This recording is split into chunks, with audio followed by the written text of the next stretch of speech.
Mesdames et messieurs, bonjour ou bonsoir, ça dépend de l'heure à laquelle vous nous captez. Monsieur Grady Wanketa devant vous pour vous parler aujourd'hui d'un sujet aussi très intéressant sur comment créer et gérer une entreprise. Comment créer et gérer une entreprise. D'entrée de jeu, nous vous demandons de ne pas oublier de liker la vidéo, de vous abonner à la chaîne, de partager cette vidéo, de partager les liens de la chaîne, car c'est une chaîne hautement scientifique, c'est une chaîne de formation, d'information, surtout pour ceux qui veulent être les leaders, les managers, les influenceurs, les grandes personnes en plein 21e siècle. Allez sur Facebook, aimez notre page, espace seconde chance bar Grabeis Omnifactor, espace seconde chance bar Grabeis Omnifactor, Grady Wanketa officiel, ASBEL SOS au secours à Sasso bar ONGD, ASBEL SOS au secours ONGD bar à Sasso. Abonnez-vous massivement à la chaîne, likez, partagez pour que ces messages soient véhiculés partout.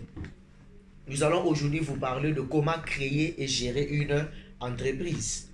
C'est quoi d'abord une entreprise? L'entreprise vient du verbe entreprendre. Entreprendre veut dire faire quelque chose, engager une action, engager une activité. Et une entreprise, c'est une organisation.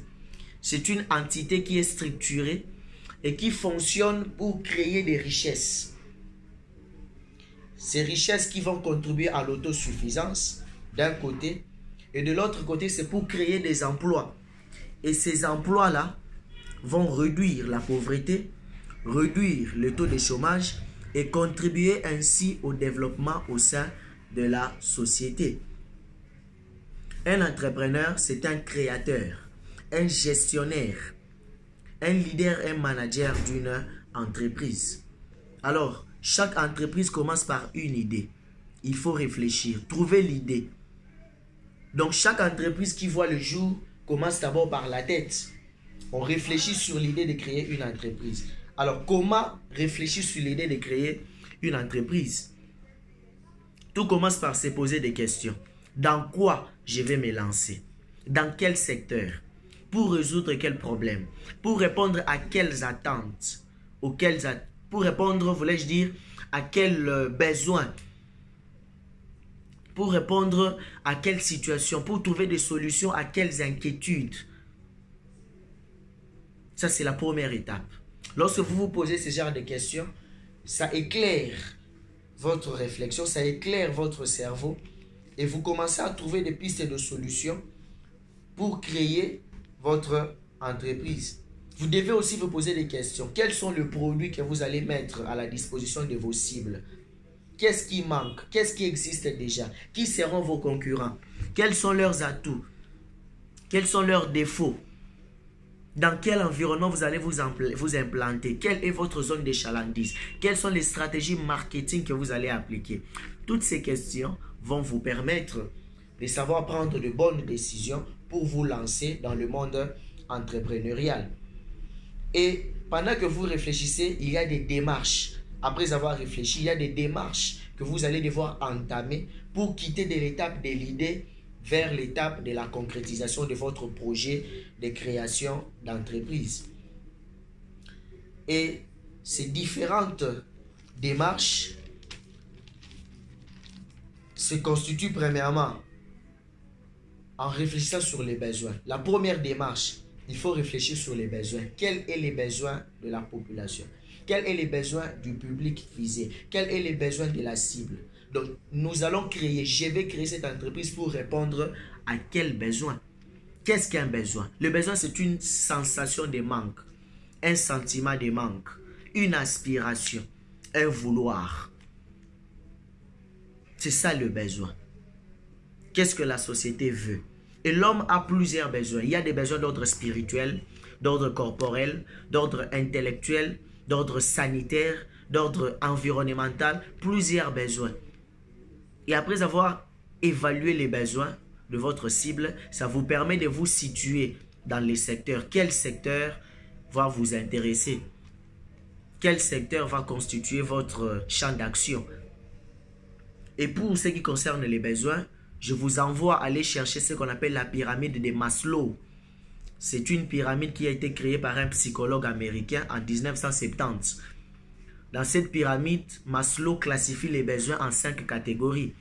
La première catégorie, à la base, nous avons les besoins physiologiques. Manger, boire, respirer. En deuxième position, nous avons les besoins de sécurité. L'homme a besoin de la confiance et de la paix.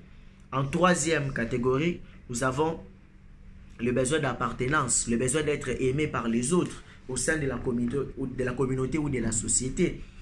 En quatrième position, nous avons le besoin du respect ou de l'estime de soi. L'homme a besoin d'être considéré, a besoin d'être connu et reconnu dans ses œuvres, dans ses activités, dans ses actions. Et enfin, au sommet de la pyramide, nous avons le besoin d'autoréalisation. L'homme a besoin de réaliser ses rêves. L'homme a besoin de se faire voir aussi aux yeux du monde qu'il est aussi un être mis à part, mis à côté, à part entière. Alors, pour réussir dans votre entreprise, il est important de savoir cerner les besoins. Car c'est les besoins qui vont vous orienter. C'est les besoins qui vont constituer votre champ d'action, qui va vous permettre de savoir dans quoi vous lancer. Vous devez écouter votre cible. C'est ce qui va constituer une lampe pour éclairer vos actions ou vos activités. Deuxième démarche, à part le fait de cerner les besoins, il faut mener l'étude du marché. Qui sont avant moi? Qu'est-ce qu'ils font? Quels sont leurs défauts? Quels sont leurs atouts? Quelle est leur zone de chalandise? Ils œuvrent dans quel environnement? Quelles sont leurs politiques de prix? Leur stratégie marketing? C'est ce qui va vous permettre, quand vous allez vous lancer, que vous puissiez aussi vous imposer, vous démarquer de ceux qui sont déjà dans votre secteur. Dans l'étude des marchés, il y a toute une procédure que vous allez devoir mener. Vous devez estimer les besoins. Vous devez examiner le contexte ou l'environnement. Vous devez mesurer la concurrence. Vous devez évaluer le produit qui existe et ce que vous allez apporter. Vous allez analyser la pertinence de votre idée ou de votre réflexion. Vous allez mener tout un tas d'activités pour comprendre les marchés. Avant vous, pendant que vous y serez et après vous. Troisième chose, à part le fait de cerner les besoins, de mener l'étude des marchés, troisième chose, vous devez créer une spécificité. Un entrepreneur, c'est un innovateur, c'est un créateur, c'est un initiateur. Vous devez vous démarquer des autres, créer une valeur ajoutée. Et en marketing, nous avons ce qu'on appelle le marketing mix ou la stratégie des 4 P. On crée une spécificité par rapport à 4 P. Le premier P, c'est le produit. Le deuxième P, c'est les prix. Le troisième P, c'est la place ou le public. Et le quatrième P, c'est la promotion ou la publicité. Donc, quand vous allez vous lancer en créant votre entreprise, vous devez vous démarquer par vos produits. Premier P. Vous démarquer par vos prix. Deuxième P. Vous démarquer par vos places, vos endroits où vous allez commencer à distribuer, à vendre. Et troisième P, par votre façon de communiquer, de partager les messages, de vous faire connaître par votre visibilité, c'est la promotion ou la publicité. Et quatrième moyen ou démarche qui vous permet de concrétiser votre idée de créer une entreprise, vous devez définir votre entreprise. Les statuts juridiques, ça sera une entreprise privée, familiale, une société, est-ce que une société anonyme, une société à responsabilité limitée, ainsi de suite. Définir les statuts juridiques.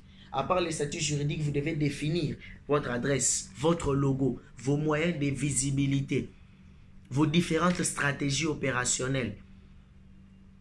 Donc,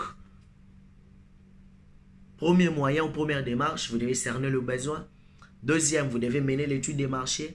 Troisième, vous devez vous démarquer ou créer une spécificité. Quatrième, vous devez définir votre entreprise. Toutes ces démarches vous accompagnent et vous permettent de réaliser votre projet, votre idée de créer une entreprise. Et lorsque vous voulez réaliser ou concrétiser le projet de création d'une entreprise, par rapport à tout ce que nous venons de dire, on peut synthétiser ça en 7 étapes. La première étape, il faut avoir une vision. Là, c'est la tête, l'idée. Deuxième étape, vous devez élaborer des stratégies pour concrétiser cette vision. Troisième étape, vous devez organiser vos idées en un plan.